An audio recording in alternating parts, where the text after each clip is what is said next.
All those who curse Abu Bakr, Umar, Uthman and the rest of the companions, they're actually cursing the religion they conveyed to us. So such people, it's definitely not permissible for a Sunni Muslim or for any Muslim to marry from.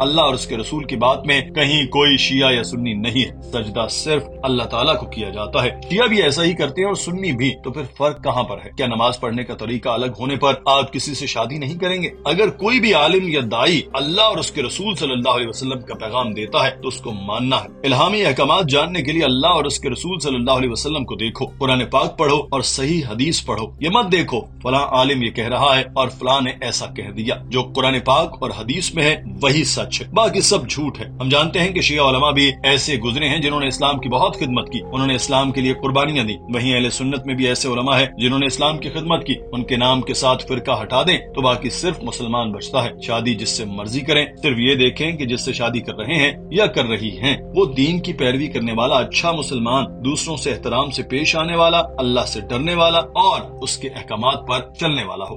We know that alhamdulillah there are 4 very famous madhab. That is the Hanafi school of thought,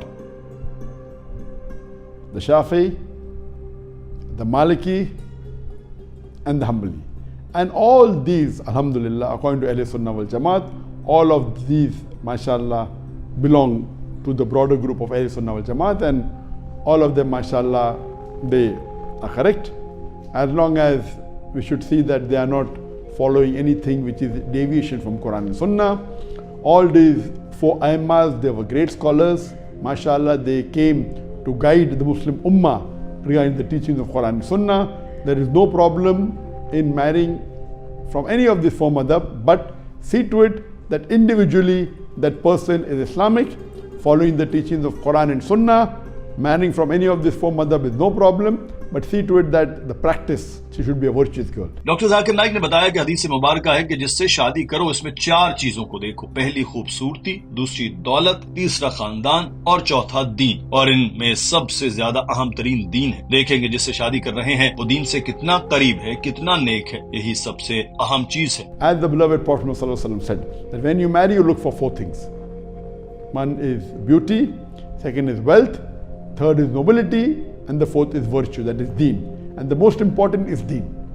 So more important is that how much close she is to the deen, how virtuous she is, how virtuous is she.